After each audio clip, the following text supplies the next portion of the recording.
Matt here. This is my review of Argo. This movie is directed by Ben Affleck, who's actually the main star of the movie as well, and the movie co-stars Bryan Cranston, John Goodman, Alan Arkin. It has a whole bunch of other famous actors and actresses, but I'll get to them later in the video. Now, the plot of this movie is the year is 1979, and over in Iran, the United States Embassy there gets overrun by all these angry protesters regarding the conflict that's going on over there at this time. And though a majority of the Americans are captured and taken prisoner, 6 of them escape, and they hide out in this Canadian ambassador's house. And so Ben Affleck's character comes in. He works for the CIA, and he's basically the type of guy where if somebody is in a hot spot or a tough situation or a jam they need to get out of, they send this guy to go help them out. So Ben Affleck, with the cover of being in charge of making this movie and his cover for the 6 other people, them being movie makers, he tries to get them out of a jam. And this movie had so many twists and turns that it's just got to be based on a true story, right? Well, that's exactly what we got with this movie, and I'm really glad I saw it. When I first saw the trailer to Argo, my first thought was, Munich. This is just like the movie Munich. And then when I found out it was based on a true story, I'm like, this movie's going to be pretty crazy because I'm pretty sure it's going to have a lot of interesting and historical aspects to the movie. And it did. And like I said before, I'm really glad I saw this movie because when it came out, everybody was going to see it, and there was all this buzz about the movie, and so I was like, alright, I can't wait to see it. So I saw it, and this was good. This movie was very good. Right off the bat, I'm going to say, actually, I know that this movie is going to be nominated for some sort of Oscar come Oscar season, because when you make a movie based on an actual person, you're almost guaranteed to be nominated.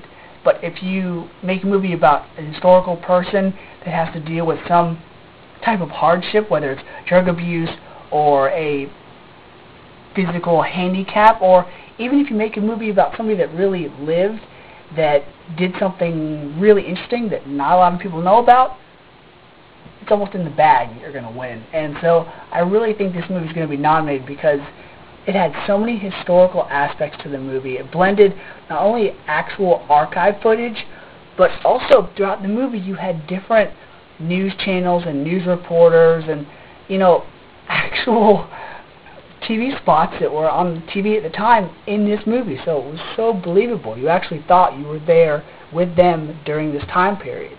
Not only was the set design great, but they even had music from that time period, and it was really, really believable. Now, as far as the acting goes, Ben Affleck was really good in this movie. He wasn't, you know, crazy like Reindeer Games, and he wasn't Jersey Girl, he wasn't Geely Ben Affleck. He was quiet and calm and sober and older Ben Affleck, so he did a really good job in this movie. Co-stars, including Bryan Cranston, knocked it out of the park in this movie. He's definitely getting some sort of nomination come Oscar season. Then you have John Goodman. Again, always good to see John Goodman. And it seems like he's coming back now. Even though he's older, it seems like he's in more and more stuff.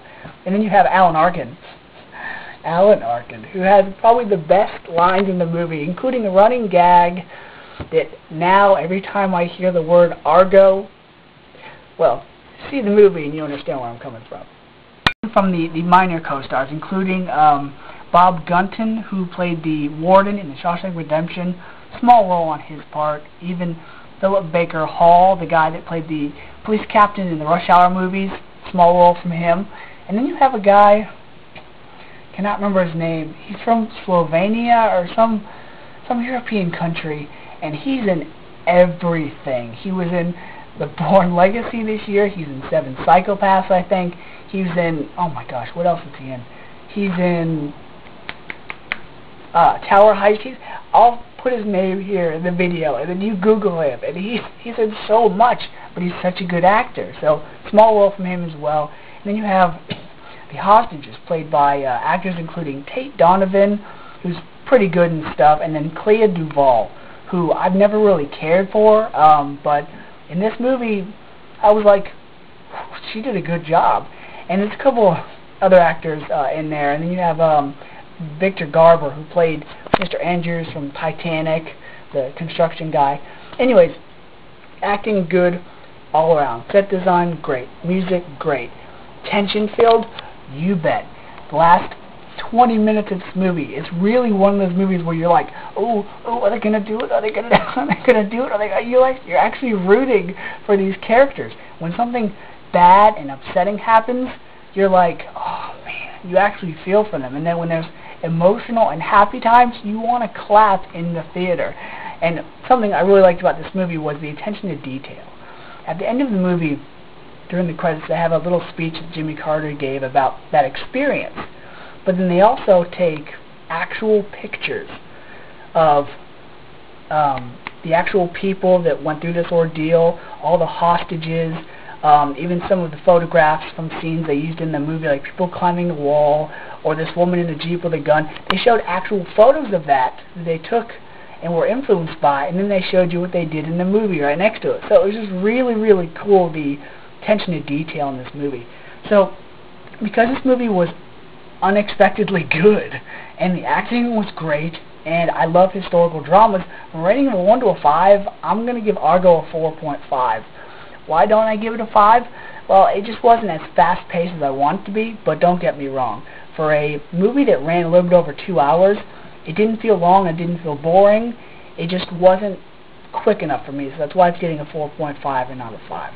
So, if you like historical dramas, if you like incredible true stories, this is definitely a movie for you, because it's definitely going to get Oscar attention come Oscar season. So, until next time, guys, see ya.